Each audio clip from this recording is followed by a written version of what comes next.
Bueno, buenos días de nuevo.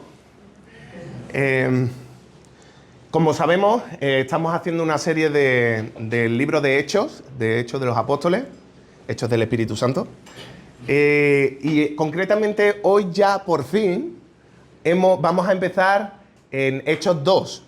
Por fin ha llegado Pentecostés. Llevábamos hablando durante 3 semanas que los apóstoles, los discípulos, tanto los hombres como las mujeres, estaban esperando en el aposento alto, en una habitación alta de una casa, estaban esperando a que viniese el Espíritu Santo, a recibir la promesa que el Señor Jesús le había dado antes de ascender al cielo, que iba a descender sobre ellos el Espíritu Santo e iban a recibir poder.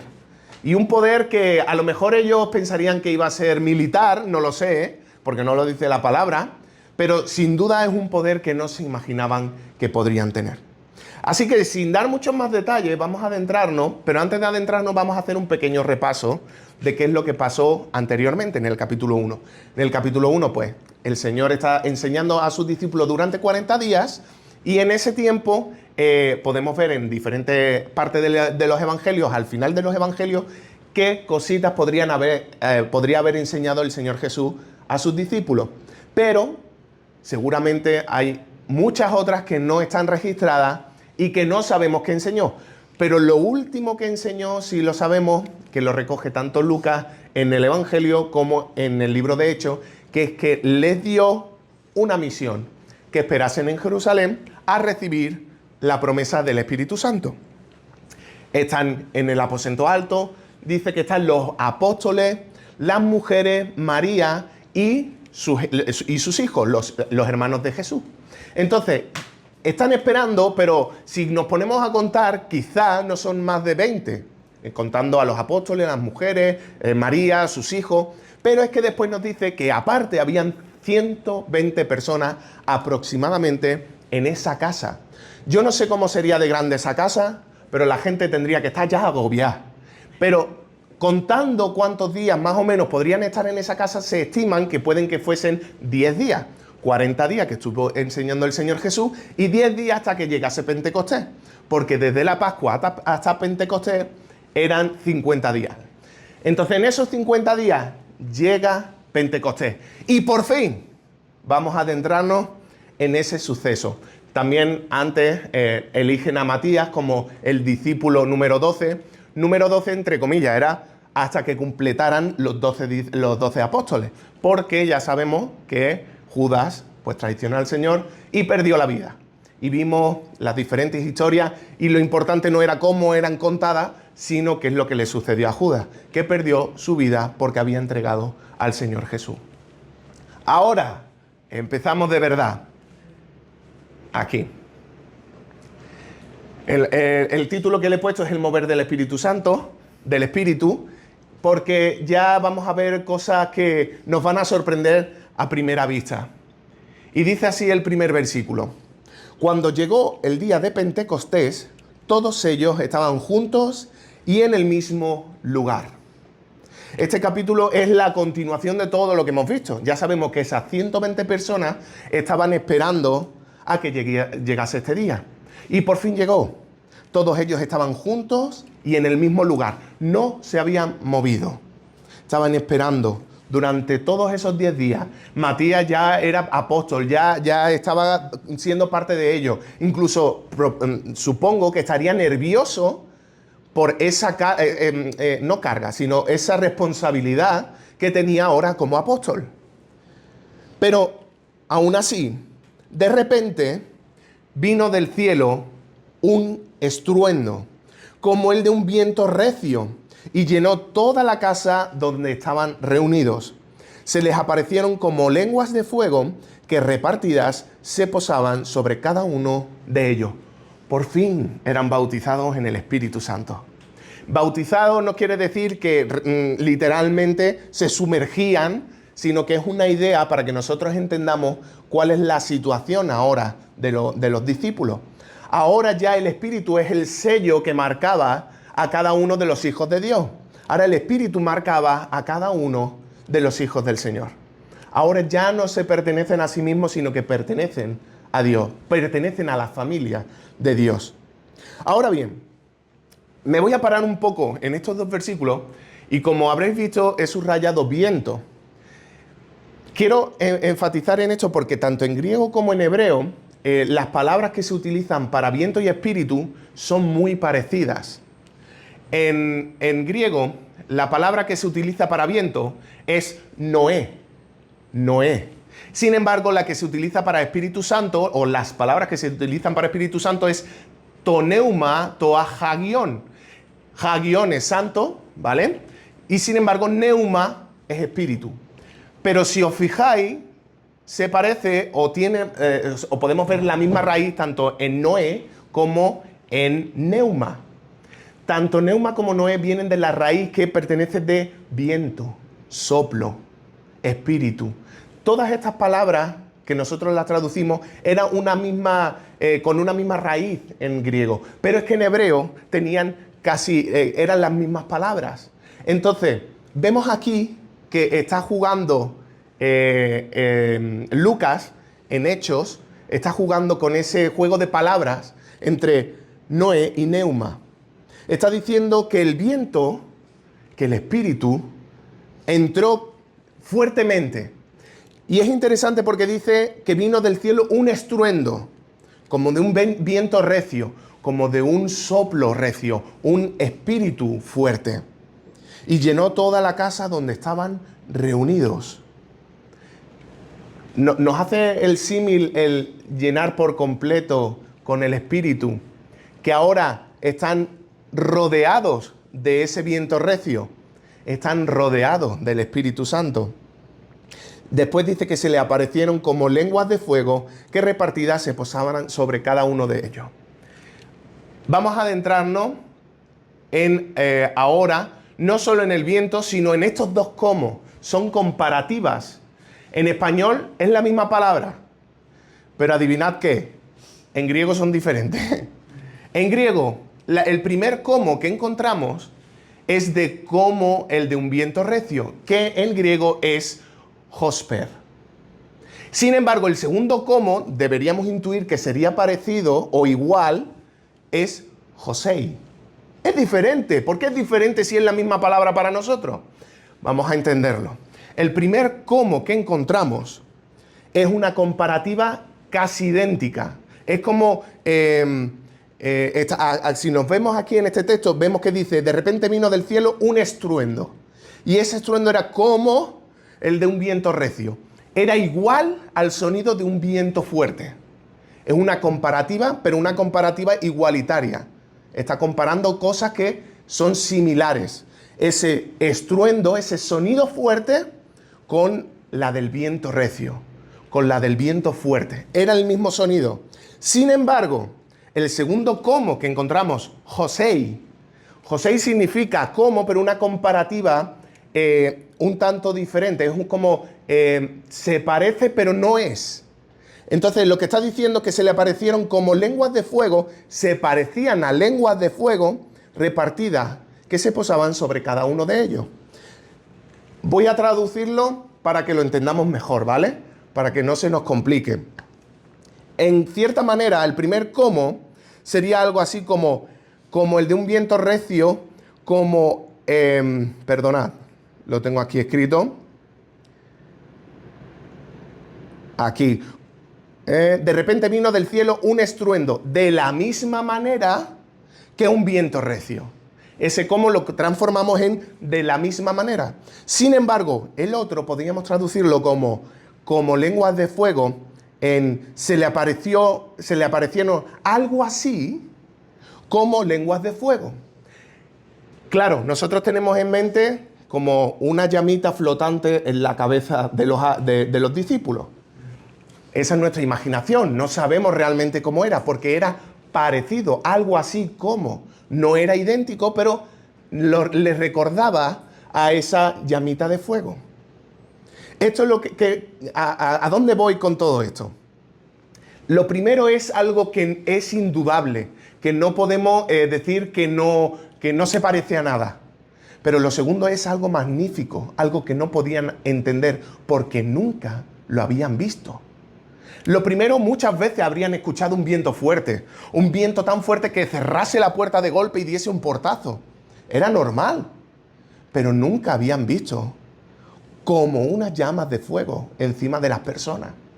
Entonces era la manera de describirlo porque no entendían. Y hay veces que nosotros no entendemos el poder del Espíritu Santo, ni su forma, ni su actuar, ni por qué lo hace. Pero lo que sí sabemos es la evidencia de que Él está con nosotros. Eso sí que lo pueden decir. No entiendo qué es eso que está encima de cada uno de ellos, pero entiendo que eso ha sido por obra del Espíritu Santo. Eso no es algo ajeno al Espíritu. Eso tiene que ser de parte de Dios. Creo haberlo explicado. Si no, me preguntáis después, que yo estoy encantado de responder cualquier cuestión, siempre y cuando tenga los conocimientos para ello, si no lo investigo en casa. Pero creo que se entiende que el primero es algo que ellos entendían perfectamente, algo que ellos lo habían visto con anterioridad. Pero el segundo no. El segundo era algo maravilloso. Si seguimos en el mismo pasaje, nos vamos ahora a Hechos 2:4, que dice así: todos fueron llenos del Espíritu Santo y comenzaron a hablar en otras lenguas, según el Espíritu Santo les hacía expresarse. Primero hemos visto un evento magnífico, un evento que nunca habían visto antes. Y ahora nos está diciendo que después de ese suceso fueron llenos del Espíritu. Ya vimos en semanas anteriores la diferencia entre el bautismo y la llenura del Espíritu.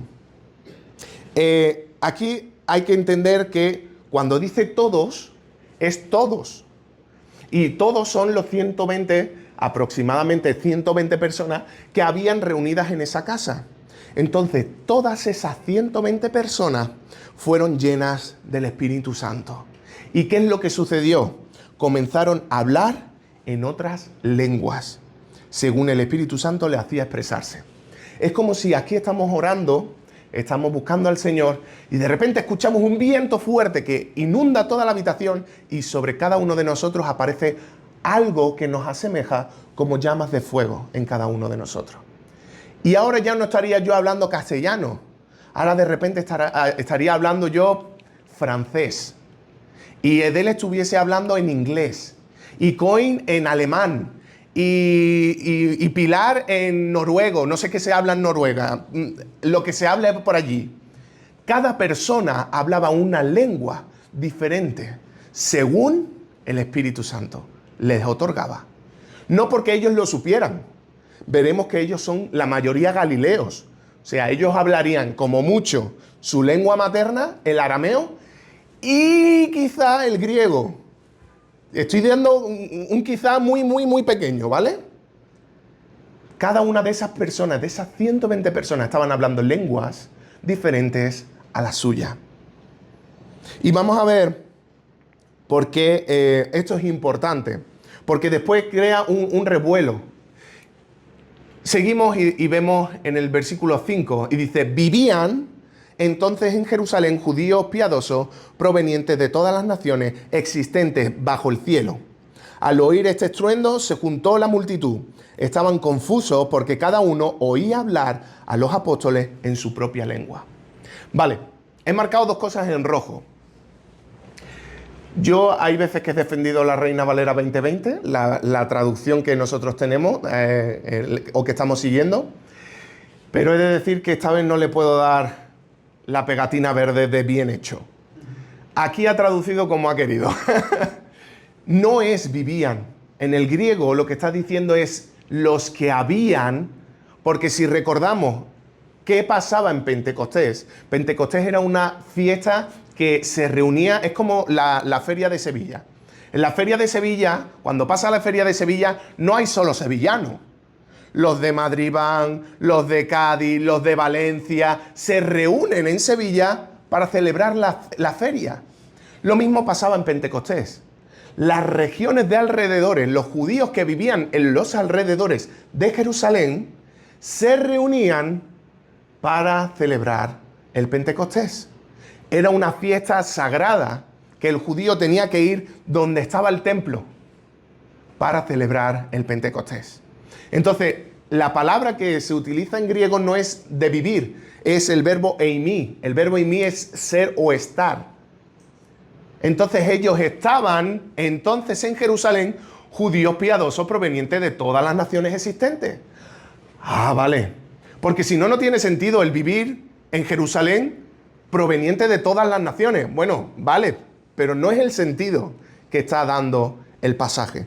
Por otra parte, a los apóstoles, no dice a los apóstoles, dice cada uno les oía hablar en su propia lengua. Les. La palabra que se utiliza está señalando a los versículos anteriores. ¿Cuántas personas fueron llenas del Espíritu Santo y empezaron a hablar en otras lenguas? 120. Entonces no eran solo los apóstoles. Eran los apóstoles, eran las mujeres, era María, eran sus hijos y el resto de los 120. Entonces los que estaban hablando en otras lenguas eran todos los que estaban allí reunidos. Y esto me encanta porque, no porque sea yo un friki, ¿vale? Que también. Pero me encanta el poder ver en el texto original y sacar lo que realmente me está diciendo. Y no estoy diciendo que no leamos la Reina Valera 2020, ¿vale? No estoy diciendo eso. Me parece una buena traducción, solo que son traducciones. Y cuando nosotros intentamos traducir algo, a veces cometemos errores.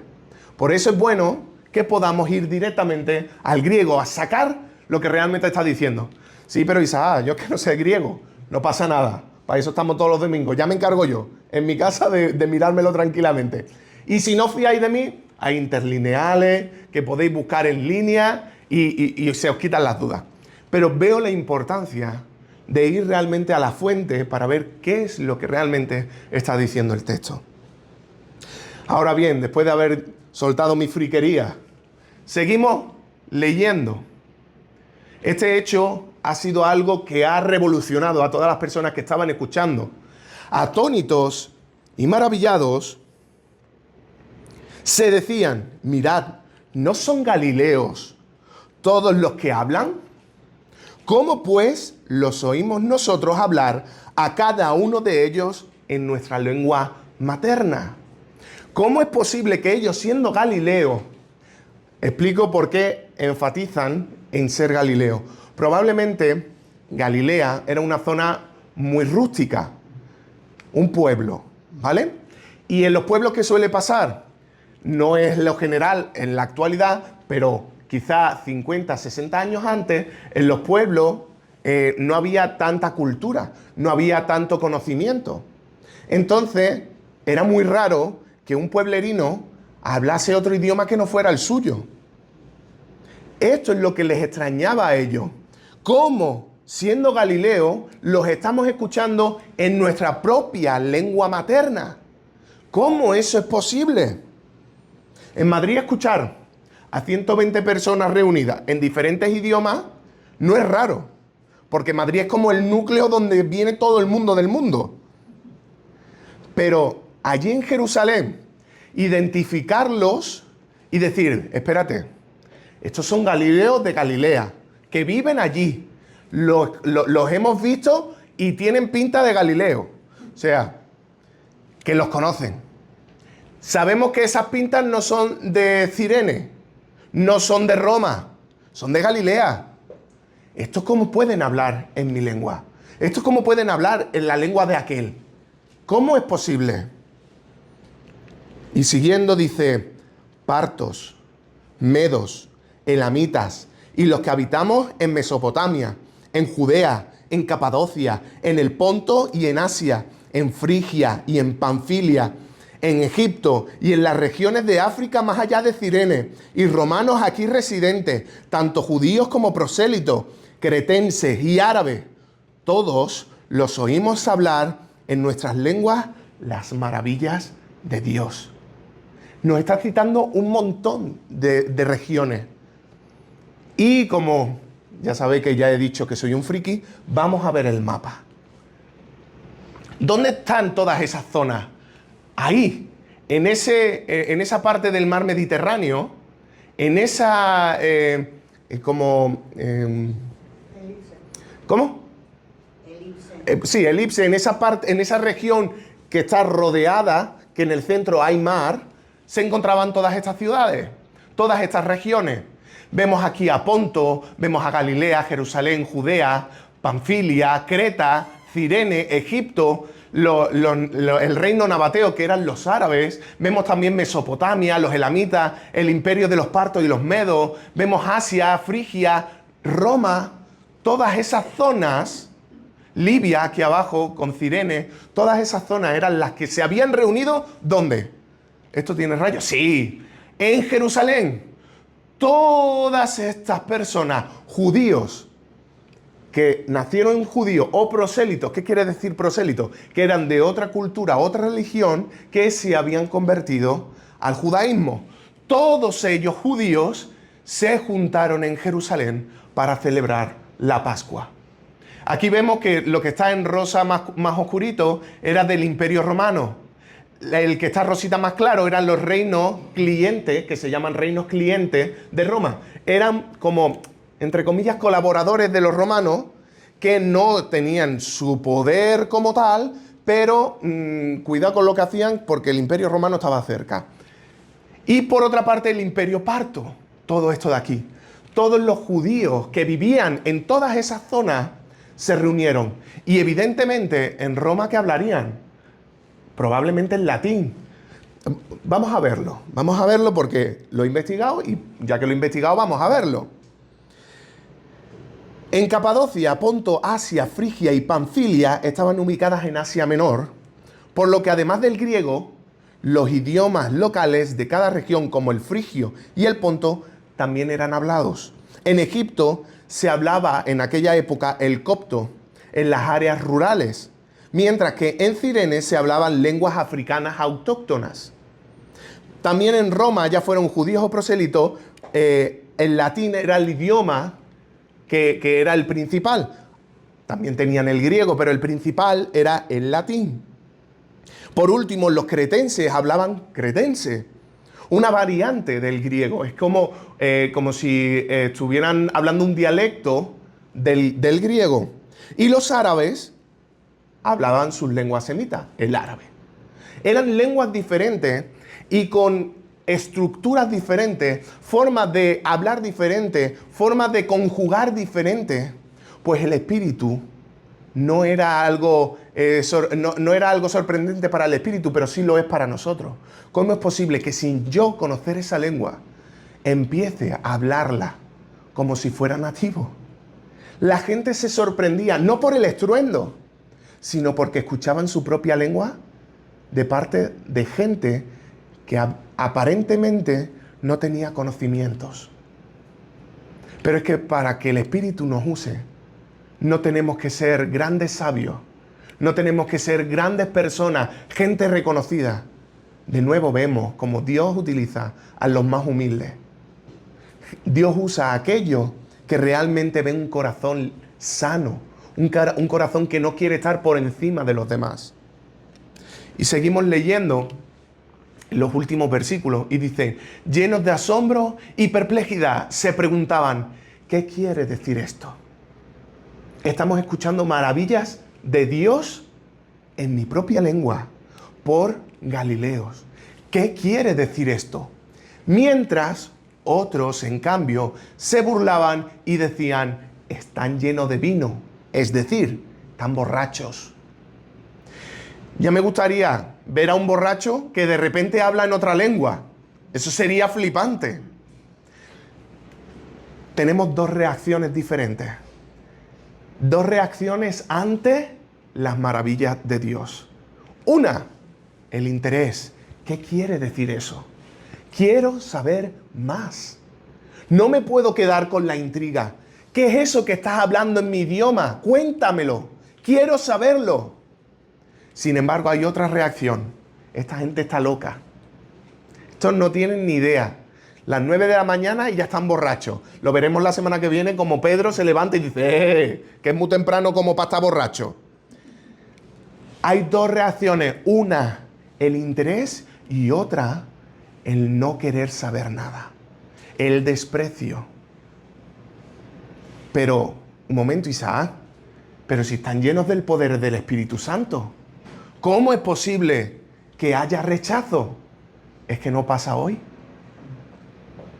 ¿No pasa hoy cuando nosotros expresamos el Evangelio? Y hay gente que lo recibe y hay gente que lo rechaza. Ya pasaba desde el primer día en que el Espíritu estaba con cada uno de los hijos de Dios. Ya pasaba. Entonces, ¿qué pasa? Hoy va a pasar. Hoy va a suceder. Y eso no nos tiene que entristecer. Porque cada uno toma las decisiones que cree necesarias para su vida. Pero es que también cada persona tiene su tiempo. Cada persona necesita conocer al Señor en su tiempo. Yo, por ejemplo, voy a poner mi ejemplo porque es a quien conozco, a mí mismo. Yo crecí en una iglesia, prácticamente. Yo estaba todos los domingos. Estaba en la escuelita dominical. Estaba sirviendo en la alabanza. Estaba en un montón de cosas dentro de la iglesia. Pero yo tomé mi decisión y dejé la iglesia. Pero después volví, porque realmente conocí quién era Cristo. Necesitaba mi tiempo para conocerlo de verdad. Y con esto que estoy diciendo, si vemos la segunda respuesta ante el mundo que nosotros expresamos el Evangelio, no nos demos por vencidos, porque quizás necesita tiempo. Si vemos, no, yo no quiero saber nada de eso, pues vale, y me voy, estamos haciendo mal. Quizás no vamos a estar todo el día pico y pala, pico y pala, pico y pala. Conoce al Señor, conoce. Porque entonces sí que nos va a mandar a freír churros. Pero tiene que ser algo natural. Si hoy no quieres saber, mañana suelto otra pildorita, otra maravilla de Dios. Y día tras día esa persona va a ir recibiendo. Y quizás el día de mañana entregue su vida a Cristo. Sin embargo, a lo mejor nos encontramos con personas que le presentamos el Evangelio y al instante deciden creer y aceptar al Señor en su corazón, en su vida. No lo sabemos. Por eso nosotros tenemos que levantarnos y dejarnos guiar por el Espíritu Santo. Hoy en día encontramos estas dos reacciones en la gente. Y es inevitable. Y puede que incluso en esta sala, en este local, encontremos estas dos reacciones. ¿Qué quiere decir lo que estoy hablando yo aquí leyendo la Biblia? Otro puede pensar, no quiero saberlo, ¿vale? Puede pensar, este está borracho. No quiero saberlo, ¿eh? Si pensáis eso, no quiero saberlo. Pero no bebo. Por la mañana no bebo. Estas son maravillas de Dios. Y no porque las suelte yo, sino porque las leo en su palabra. Estas son maravillas de Dios que cautivan a uno, pero otros las desprecian. Estas son las maravillas de Dios, el Evangelio de Cristo. Si en esta mañana estás interesado, ¿qué quiere decir todo esto? No pierdas tu oportunidad. Yo muchas veces lo he dicho, busca al Señor Jesús. Él está dispuesto a escucharte. Él está dispuesto a abrir las puertas de su morada, de los cielos, para recibirte, para recibirnos. Él está deseando que nos acerquemos a Él. Pero tenemos que acercarnos. Y es muy sencillo como ir y decir, Señor, realmente esto me cautiva, pero no te conozco realmente y me gustaría conocerte. Te aseguro que en ese momento, cuando tú pronuncies esas palabras, tu vida va a dar un vuelco completo. Tu vida va a ser transformada y vas a ir conociendo al Señor día tras día. Porque os aviso, que vosotros creáis en Cristo no os hace perfecto. Ya me veis a mí que no soy perfecto. Pero os va a ayudar a seguir creciendo, a seguir madurando y a seguir conociéndole día tras día, buscando en su palabra. Aún así, si queréis conocer al Señor, estamos aquí para ayudaros a enseñaros quién es Jesús, qué es lo que hizo Jesús en su tiempo, pero qué es lo que hizo Jesús también en nuestras vidas y qué es lo que puede hacer Jesús en la tuya. No pierdas esta oportunidad de conocer a Cristo hoy. No la pierdas. Y si tú ya estás convencido, no pierdas la oportunidad en seguir proclamando las maravillas de Dios al mundo. Porque aunque recibamos algo de rechazo, hay gente deseando conocer la verdad. Y es la verdad que hace libres. Amén.